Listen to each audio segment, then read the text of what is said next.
I'm Brian Walsh. In my work as a psychologist and in my personal life, I've had a lot of involvement with people with addictions.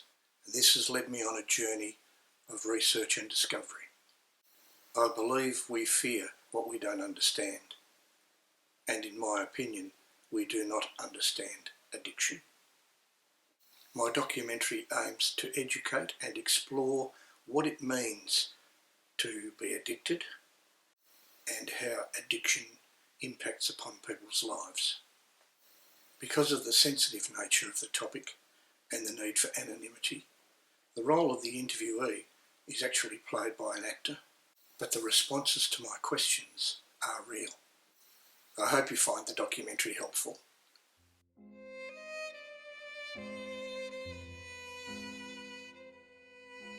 Could you describe what your life was like before you became addicted to heroin? My parents were good people. You know, they brought me up with values, morals, principles, all that sort of stuff that you would expect from a regular parent.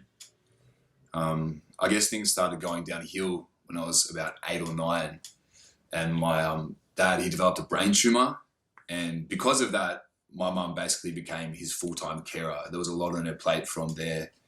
I felt like kind of neglected and unloved, and I didn't really have the emotional capacity at the time to work out why that was. So I kind of interpreted it my own way, and I acted out in certain ways. And, you know, I would always get into trouble. I was in and out of juvie. I was in different boys' homes, like all sorts of dysfunctional shit just came into my life from there. So, you know, you name it, like it was happening, I was there.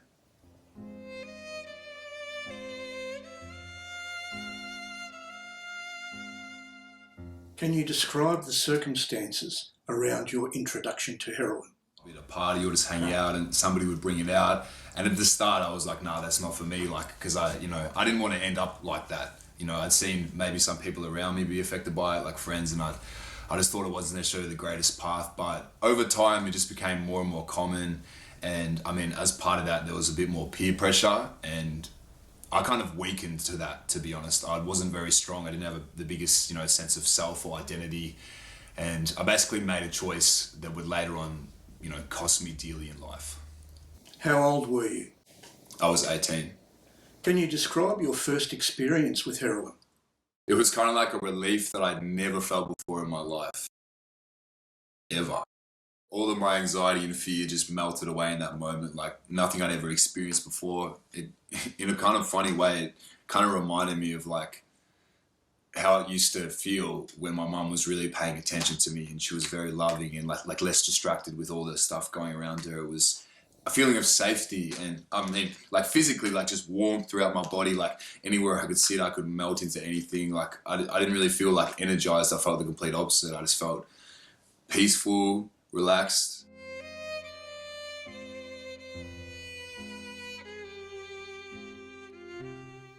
How long did it take before you knew you were addicted? Not very long, to be honest. I kind of feel like when I started injecting it, that's when I really knew that I was gone. Like smoking is one thing, but once you graduate to using needles, it's a whole nother ballgame. How long have you had an addiction?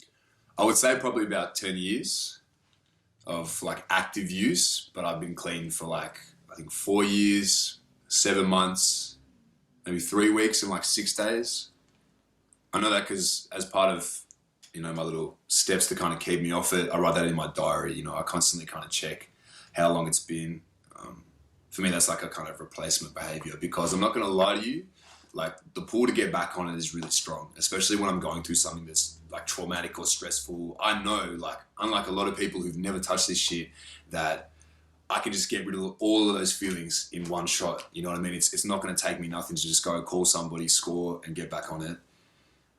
So yeah, I feel like the other older blokes I've talked to, they say that pull can never go away. I hope it does. How did you feel about being addicted? Kind of made me feel like a piece of shit, you know, like I was some sort of scum or something. Despite the fact I was surrounded by people, I was really lonely, you know what I mean? Like I was around other users and dealers, but they weren't real friends, you know. You end up scamming each other, ripping each other off, doing whatever to get your next hit. Like your whole existence becomes really selfish, to be honest. That's all you care about, you know. You just lose empathy for other people around you, and you just don't give a fuck. And when you're coming down, you know, that's when you kind of it really hits you like, what the fuck did I do? Like, I'm a piece of shit. But, you know, the mission to get on is more important than any of my temporary emotions. To be honest, I lost all hope. Like, it's crazy that I'm even sitting here, because for a long time, I kind of believed that I would just die with a needle in my arm.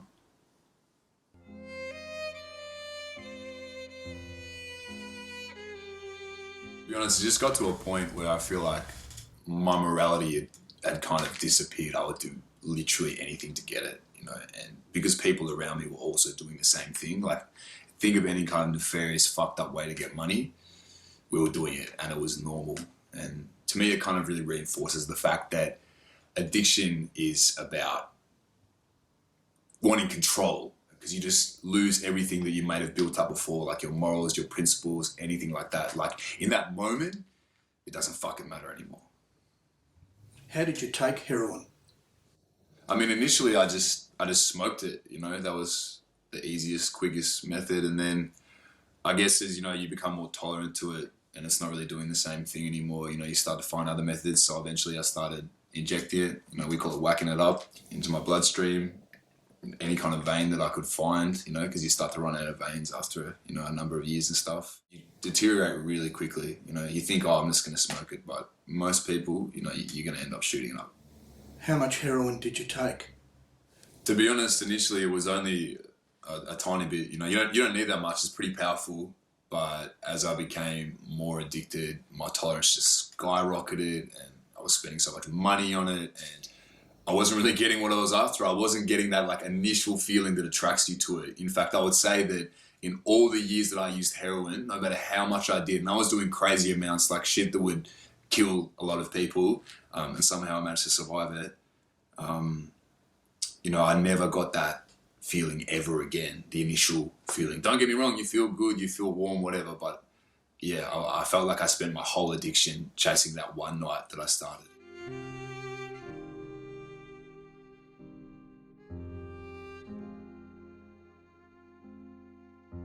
How much does it cost? And does that change over time? I mean, it was a while ago, so, you know, back then I'm spending like $50 for a small bag, you know, a few hits, and that'll last me for a decent amount of time. But it really depends on, you know, where you are. It depends on the dealer and the availability, you know, if everyone's getting busted, if everyone's getting done and stuff, you know, there's not much there, or like they're blocking off supply at the borders and stuff, you know, the price just goes up and up. It can get pretty crazy. But initially, you know, it wasn't that much, but, you know, you can be spending thousands of dollars a day by the end of it, depending who you go through, and people cut it as well, so you don't even know if you're really getting what you're after sometimes. And do they know that you're getting desperate?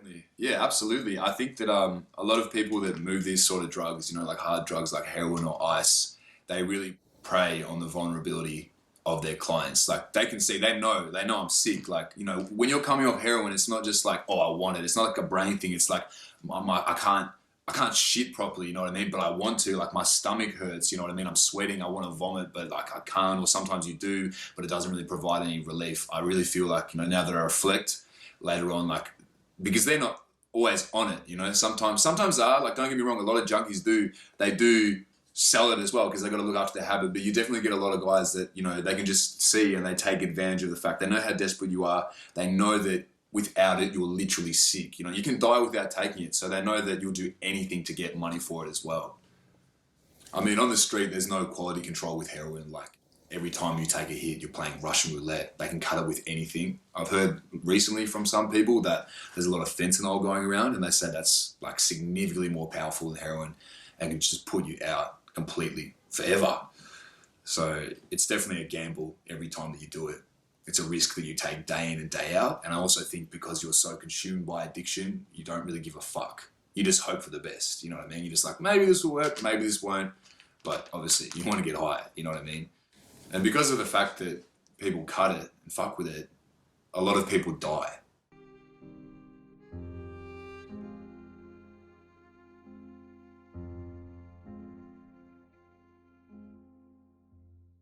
Many people with addictions don't see themselves as ill. What was it like for you? When you're on it, it's fine. You know, you can I think there's a lot of myths about the fact that you can't function. I wouldn't say that I had a perfect life. I was definitely, while I was on it, I wasn't really noticing the fact of how sick I really was, you know. But then it's like when you can't get any and you start to withdraw and you're getting muscle cramps, you know what I mean? You can't sleep, like you feel sick, you vomit, you know, all this sort of stuff. You kind of realize it really hits you, but then your priority is not feeling sorry for yourself. It's like, I just need to get rid of this fucking feeling, you know. And you know how to do that. I have the recipe, you know. So many people do things to look after their mental health or cure things, but when you're a drug addict, like, the answer is simple. It's go and get more. As a person with an addiction, were you deterred by the threat of incarceration? I mean, considering that I went to jail multiple times, I would say no. Tell me about jail. I mean, after a while, it just kind of feels like you're going home, you know? And to be honest, when you're in that kind of life, it offers you way more stability than you're getting on the street. Like, I'm talking like I'm getting a roof over my head, I'm getting meals every day, I can work out, things like that. And I mean, the most important thing to me at the time was I could get smacked really easily. It was nothing to me. I knew how it worked, I knew all the jail politics, all that bullshit, you know, I knew who not to fuck with or fuck over. Yeah, it was definitely safer and more comfortable than what I was experiencing on the street.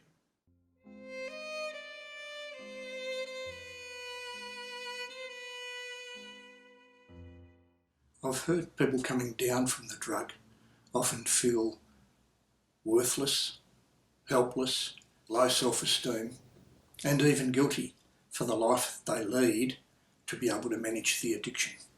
Yeah, absolutely. I mean, both mentally and physically. But on like the mental side, it's kind of like I just had no self-esteem. Like I just thought I was a piece of shit, and I lost everything that mattered to me, you know, because there was periods of time where I was able to function, you know, and build things. Like I had a wife, I had children, you know what I mean? I had family relationships that I slowly disintegrated over time because of my behavior, and you can't ignore that. Like your brain is still there, it's still functioning. So it kind of spurred me on because it's like the more people that I would fuck over and screw over, the more guilty that I would feel and the more I would want to use. And just waking up every day and feeling all this stuff became unbearable.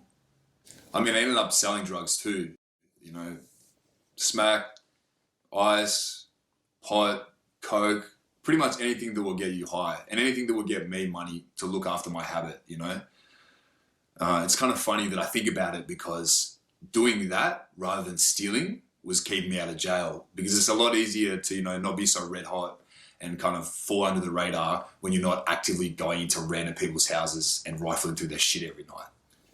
I mean, I definitely felt guilty for all the people I hurt, and I did hurt a lot of people. I was scamming people. At that time, I was able to look you in the eyes, whether you were, you know, my closest relative or someone I barely knew, and just completely fuck you over, rob you, do anything to manipulate you so that I could get heroin. And it's really taken me a long time in my life journey to forgive myself for some of the things that I've done. I would say some of the things that I've done have been even more traumatizing than some things that I've experienced. And also part of that is learning to forgive other people that screwed me over as well. Because I kind of realized, you know, like they were in the same mind state, you know, they've got the same kind of mentality, and it's a very cold, heartless one. And when you kind of get your heart and love back, like, you know, you want forgiveness, you know, you chase that every single day. Not just forgiveness from others, but forgiveness from yourself for being like that in the first place. Tell me about your recovery. I mean, I did heaps of, you know, rehabs and detoxes and all that sort of stuff, but I wasn't really ready to stop. And I feel like those programs aren't that effective unless you really, really, really want to. It's not just like, oh, I want to. It's like I have to. You know, I was living on a cocktail of heaps of shit. You know, I was smoking weed every day, fucking shooting up heroin, smoking ice. You know, when I was in jail, bube. You know, when I was out, like methadone, benzos, just kind of anything to numb me from reality. I don't know. I was just living in the moment. I didn't really care about the damage that I was doing to my body, the damage I was doing to my relationships, because again, I wasn't ready to stop. I didn't picture a world where I was sober, I wasn't on drugs. To me, that reality didn't exist at that point.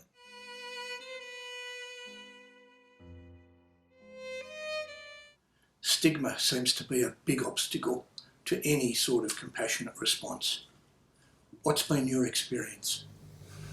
Well, I think You know, when people see you on the street, they're always giving you dirty looks. You know, you can feel the judgment. You know, it fucking radiates off them. They kind of just see you as a social outcast. They're almost like disgusted by you, if anything.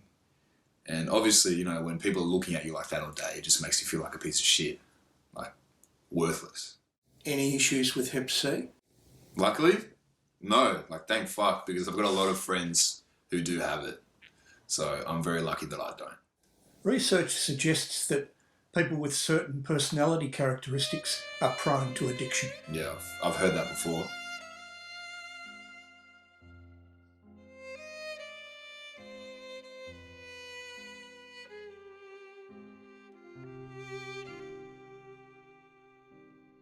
Neuroscience tells us that with addiction, changes take place in the brain that impact upon our capacity for free will. This has huge implications for people with addictions. I don't really know about the whole science side of shit, but I'll just say anecdotally, like, it's very, very fucking hard to stop. Like I've said earlier, like, it just feels impossible. It doesn't feel like it could even occur in the reality that you're in. But I would just say to anybody really struggling with it, you know, sometimes all you need to do is stop for half a day and just break it up into little chunks. I find it's easier than just fully going cold turkey. You can kind of ease yourself into it a bit better if you do stuff like that. Like, instead of ring your drug dealer, like, try ring a friend. But I guess the problem is that a lot of the friends you make when you're in that lifestyle, you don't really want to ring, actually. You want to fucking delete their number and forget about them. So try and make more friends that are not involved in that sort of circle, I would say, as well, because that'll bring you out of it, you know. People that are leading normal lives. You know, at the time I used to think that shit was, I used to think you're a fucking gronk if you're going to do a 9 to 5. But now that I've gotten a bit older, a bit wiser, I kind of see, you know, the advantage of that stability and that normality in their lives. I think it's important to remember that it is okay to ask for help. Like, there was a point when I was really fresh off it where I would call my sponsor every day for a year, and I've really got to thank him for that, because he would answer every single time, every day. You know, we would talk and I would explain how I was feeling, what I was struggling with, and he would support me and talk me through it. So, you know, don't feel ashamed to ask for help, because otherwise you're going to live in the same cycle forever, and you don't want that to define you. Do you believe recovery is possible? Because my self-esteem was so low, it didn't even really occur to me that I could stop. You know, I felt like I was cursed, like this was supposed to be my destiny, like I was just going to be a junkie. That was my story, that was who I was, that was what I would be remembered for. Just that junkie that everyone knew.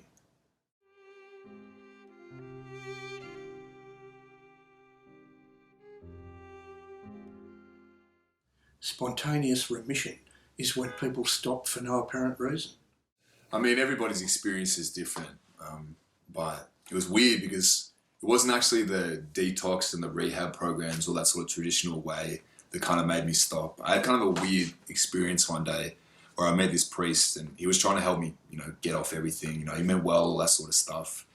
And one day he just put his hands on my shoulder and he's praying for me, saying this garbled words. And prior to that, I would have heard that and been like, oh, that's fucking bullshit, whatever. But in that moment, it was really powerful because it was like, I can change. Like, there is a different life to me. Like, it's not like I don't know anybody that has changed and been through what I've been through and come out the other side.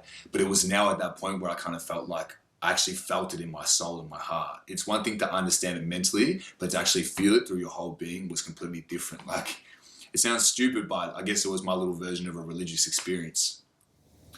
I mean, eventually I did quit, hence why I'm here now. But it was like then and there where I was finally ready to do it. Have you ever been to a supervised injecting room? I personally haven't, but I definitely do believe they can save lives for sure.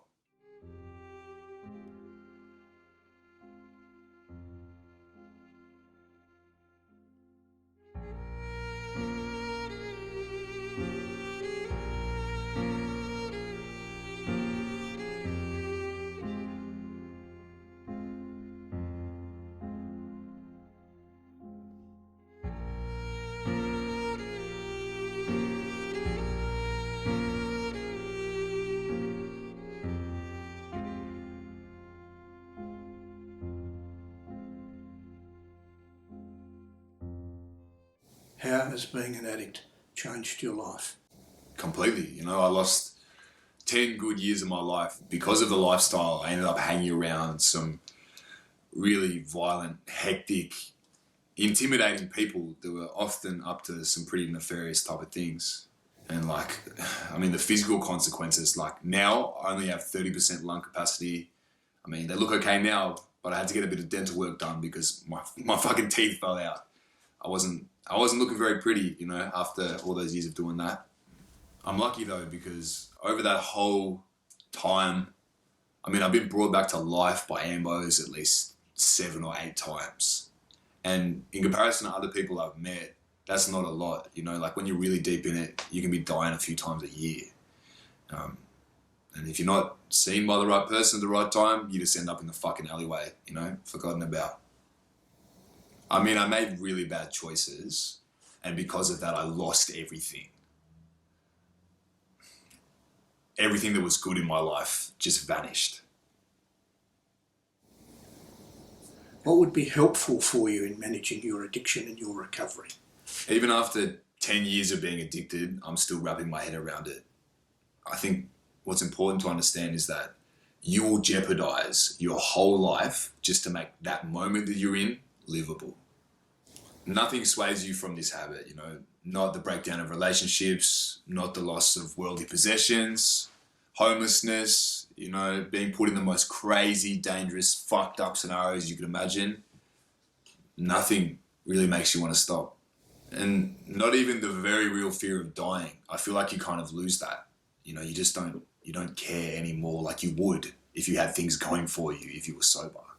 I'm really lucky I survived. A lot of people don't. Addiction is also related to childhood trauma and mental illness. Why did you develop an addiction? I mean, in hindsight, I would definitely say that my father passing away so early in my life and my mum having to be this like primary caregiver made me build up a lot of resentment towards the world. You know, I didn't know why my dad was leaving the earth. I didn't know why my mum was so preoccupied. And because of that, I just ended up wanting to take things out on people I loved. I just resented them, to be honest with you. I didn't give a fuck. Even the people I hang around with, you know, at the time, they're all similarly minded, you know, come from a similar background, similar feelings to the world, you know. We didn't mind doing some antisocial shit just for fun, just for a laugh, just for a rush, you know what I mean? And I really wanted to be somebody that people knew that you couldn't fuck with, you know what I mean? Like nobody could put it over me. Nobody could do nothing like that. You know, if you scammed me, even another user, you know, just watch out, because I had a reputation to uphold. You know, that was where I drew my self-esteem. Now I look back and realize that it was because I had no self-esteem, but at the time I associated that as this is my self-esteem. Like I'm somebody who you should be scared of. And in all that, I felt like I finally belonged somewhere. What are your thoughts about treating addiction as a health issue rather than a criminal one? So given my lived experience that we've just outlined, can you tell me how criminalising addiction actually helps me? Is there anything else that could be helpful for people? I live a good life now. I go around and I give talks to people about how drugs can ruin your life. I'm invited into community centres, you know, schools, juvenile, you know, adult prisons, all those sort of venues, even churches sometimes. They all sit around and they want to hear my story. After everything I've done, that is my way of giving back to the community. I've learned over the years emotional pain, childhood trauma, isolation, loneliness and mental illness are as much a part of addiction as heroin. The core of any addiction doesn't lie in what you inject or swallow, but in the unrelenting pain that you feel and want to quell. I think the ability to love and be loved, along with the need for purpose and meaning in our lives, defends us against addictive behaviour. Surely it's better to raise strong children than it is to mend broken adults.